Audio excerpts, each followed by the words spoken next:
Додека политичките партии и независните кандидати ги користат последните часови од кампањата за презентација на своите проекти, Државната изборна комисија ги испорача изборните материјали до сите 80 општински изборни комисии до градот Скопје. Вкупно се отпечатени 4.613.438 гласачки ливчиња за избор на градоначалници и советници. Најдолгото ливче е долго половина метар, а сите се изработени со високи безбедности стандарди и заштитни елементи, со цел да се обезбеди тајноста на гласот. Избирачкиот список опфаќа 1.832.415 гласачи кои ќе гласаат на 3.480 избирачки места. Од нив 6 нема да бидат отворени бидејќи во тие општини нема жители со право на глас. Доверливиот изборен материјал се состои во сите испечатени изводи на избирачките списоци, испечатени изводи на оригиналните образци, односно записници за секој избирачко место и секоја општинска изборна комисија, како и сите гласачки ливчиња. Имаме околу точно 254.262 испечатени страници на избирачките списоци и посебните изводи на избирачките списоци.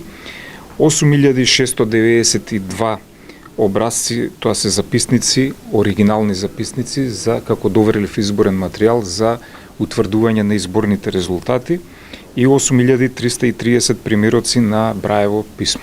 Покрај гласачките ливчиња, општинските изборни комисии добиваат и друг посебен материјал, паравани, уреди за читање на биометриските податоци и слично. Процесот се следи од наблюдувачи од политичките партии, граѓански организации и меѓународни институции со цел да се гарантира транспарентност и регуларност на изборите. Дистрибуцијата ја спроведува 17 тимови на Државната изборна комисија, а транспортот на доверливиот материјал се одвива под засилени безбедносни мерки со присуство на полицијата. Од Министерството за внатрешни работи велат дека се целосно подготвени изборниот процес да се одвива во безбедна средина и дека првпат ќе се користат полициски дронови за воздушно надгледување на избирачките места. Согласно направените проценки и воспоставените планови, на денот на изборите полициските службеници ќе бидат присутни во близина на локациите на избирачките места, како и на клучните сообраќајни точки, со цел зголемена ефикасност и навремено откривање на можни нарушувања на јавниот ред и мир. Безбедноста на граѓаните ќе биде гарантирана со стандардните материјално-технички средства, мобилни тимови и пунктовско работење, а ќе се користи и современа технологија дронови за воздушна контрола со цел побрза реакција и превземање на соодветни мерки и активности во случај на инциденти.